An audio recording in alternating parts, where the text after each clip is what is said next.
My check 1 2 1 2. It's the Y2K collector, and this week, without even trying, I wound up running into some more decent titles.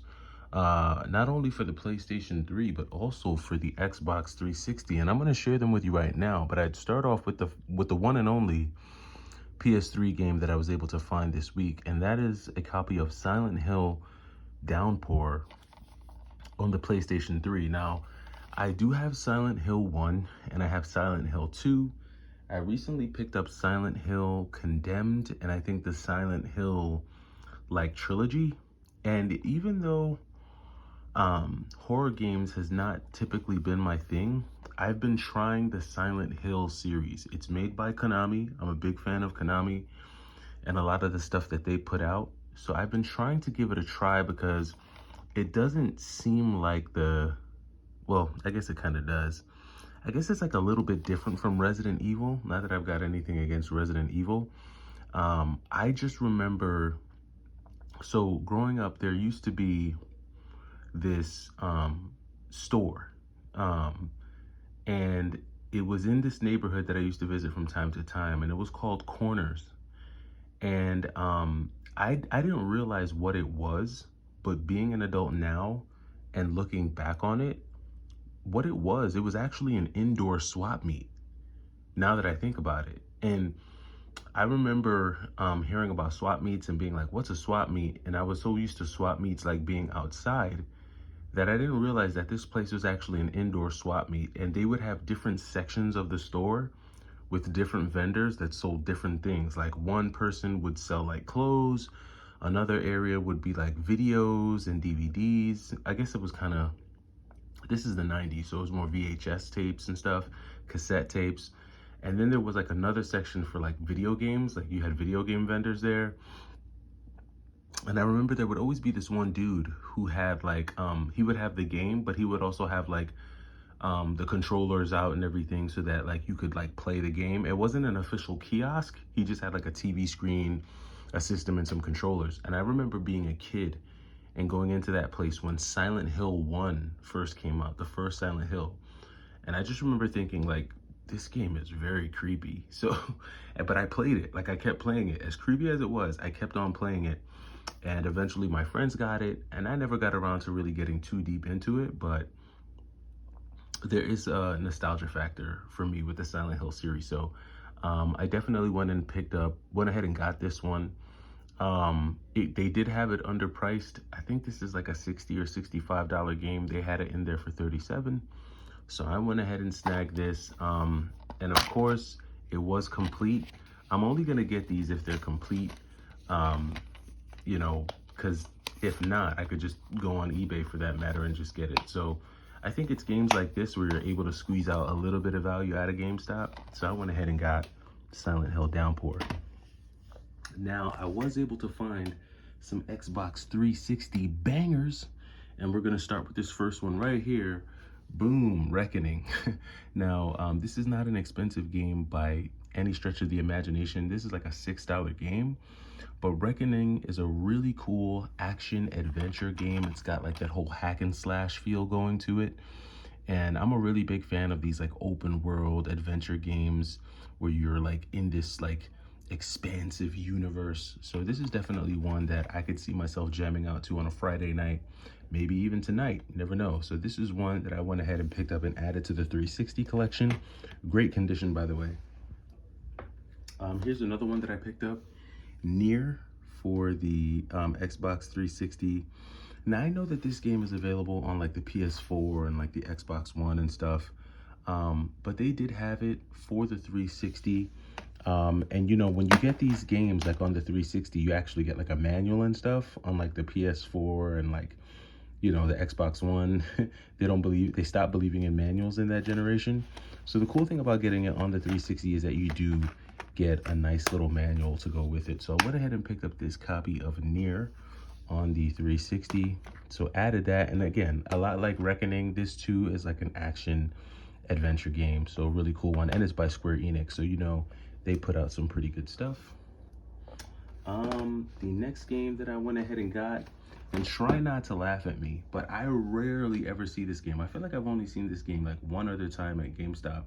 And it's not rare and it's not expensive by any stretch of the imagination, but it does look fun. And even though this movie got killed, I think the game is okay. And that's Green Lantern. So yes, went ahead and picked up the Ryan Reynolds Green Lantern for the Xbox 360. And the graphics in this game aren't really bad. You know, I don't really know if this is a horrible game. Like, I don't know if it's much worse than any of the other like superhero games you see around. X-Men, well, I'll take that back. Some of the X-Men games are classic, some of the Spider-Man games are classic, but this is probably right in line with like the Superman games, the Iron Man games. Pretty cool graphics though, pretty decent gameplay. It is an action adventure game, so I'm all about that action and adventure, and went ahead and added this one to the collection. And that one's pretty cheap too. It's like a $12 game, $10 or $12 game, so pretty decent pickup as well. Then got my hands on an RPG that I had never seen before on the 360. And again, this was also another cheap one, but that's Infinite Undiscovery. And this is another Square Enix game. Pretty cool looking RPG game. They had this one on trade hold, so I just went ahead and snagged it up. I was like, you know what? You guys don't have this sitting on the floor. I will take this. This too was like a $7 game. Went ahead and got this one. These are all complete in box, but this is like a 2-discer. So we'll see what this one's about. Cool little RPG. Went ahead and picked that up. And you know, they don't have to be expensive. Like when it comes to 360 games, that's the beauty of the 360.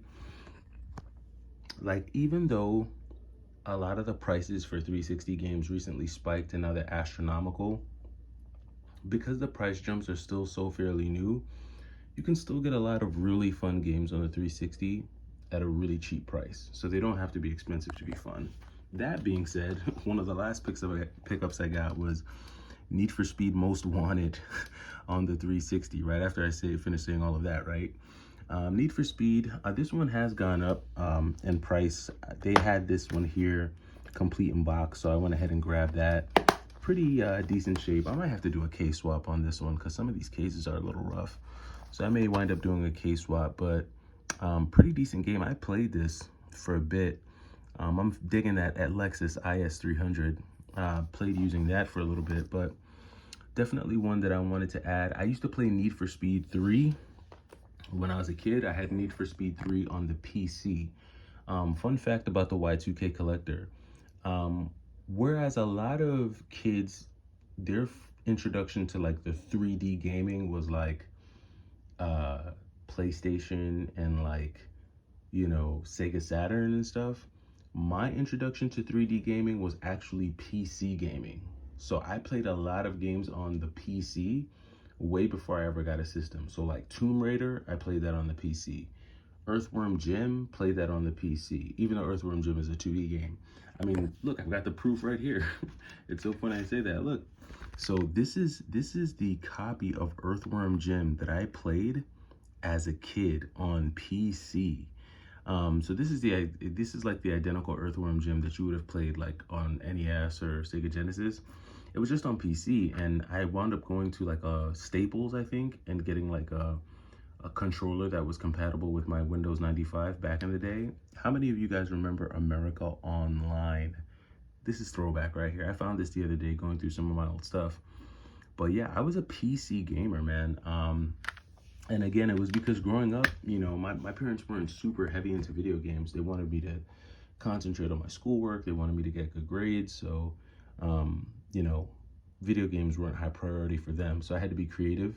And because I already had a computer in the house, I figured, you know what, I'll play games on my PC. So I wound up buying a lot of games like Tomb Raider, Cold Shadow, Earthworm Jim, so many different games. And then once I learned about emulators, oh, it was over. I had all types of ROMs. I would use WinZip and download like the Sega Genesis emulator and the Super Nintendo emulator.